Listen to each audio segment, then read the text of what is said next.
Kemudian kita masuk pada bagaimana gaya gravitasi untuk berbagai ketinggian. Jadi misalnya ini kita ilustrasikan sebagai bumi. Kemudian pada jarak sejauh R ini adalah jarak jari-jari bumi atau kita kenal sebagai permukaan bumi ya, jari-jari bumi. Yang dimana pada R tersebut atau di permukaan bumi ada benda sebesar M2. Kemudian pada ketinggian H dari permukaan bumi ada benda sebesar M3. Berdasarkan gambar ini, maka kita lihat bahwa jarak antara benda kedua dengan pusat bumi adalah sebesar R, yang tak lain merupakan jari-jari bumi.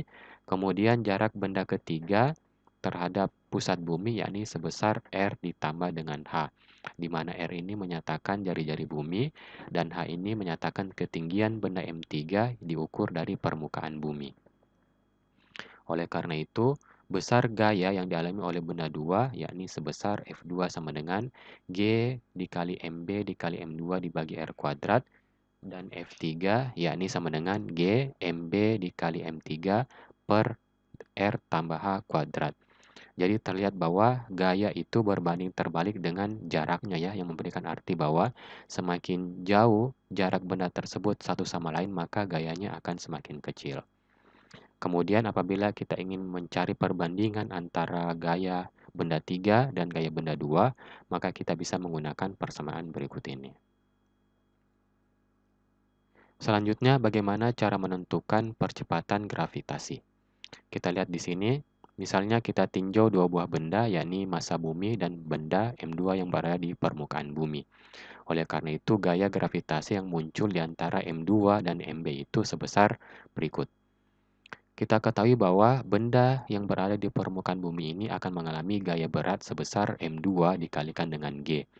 Adapun besar gaya interaksi gravitasinya antara M2 dan MB adalah G MB dikali M2 dibagi dengan R pangkat 2, di mana R ini menyatakan jarak antara massa kedua dengan pusat bumi, ya, yang tadi merupakan jari-jari bumi ya. Kemudian dari sini maka M2 pada ruas kiri dan ruas kanan bisa saling menghilangkan, maka akan kita peroleh besar percepatan gravitasi di permukaan bumi yakni sebesar 9,8 meter per sekon pangkat 2. Nah, bagaimana dengan percepatan gravitasi di atas permukaan bumi? Maka kita cukup mengganti jaraknya menjadi R tambah H pangkat 2. Oke, dan maka dengan menggunakan persamaan ini kita bisa mencari berapa besar percepatan gravitasi bumi ya pada ketinggian suatu benda jauh di atas dari R. Oke, di mana H ini menyatakan berapa ketinggian benda relatif terhadap permukaan bumi. Ini saya berikan satu buah contoh. Diketahui massa bulan adalah 7,35 kali 10 pangkat 22 kg dengan jari-jari sebesar 1,73 kali 10 pangkat 6 meter. Bila di bumi berat suatu benda itu adalah 300 Newton, maka prediksilah berapa berat benda tersebut di bulan.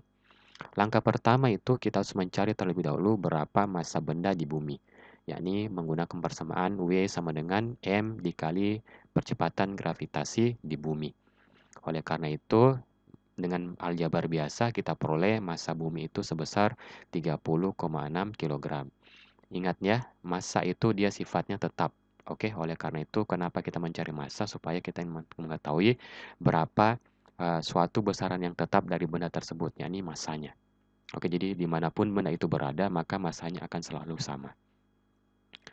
Kemudian kita mencari percepatan gravitasi yang berada di bulan. Dengan menggunakan percepatan gravitasi yang kita peroleh, maka kita masukkan angka-angkanya, di mana RBU ini merupakan jari-jari bulan, yakni 1,73 kali 10 pangkat 6 meter.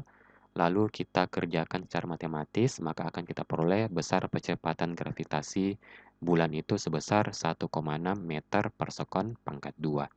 Nah, karena besar percepatan gravitasi bulan telah diperoleh, kita bisa menentukan berapa berat benda tersebut di bulan, yakni menggunakan W sama dengan massa benda dikalikan dengan percepatan gravitasi di bulan, yakni 30,6 kg dikalikan dengan 1,6 meter per sekon pangkat 2, kita peroleh berat benda tersebut di bulan yakni sebesar 48,9 Newton.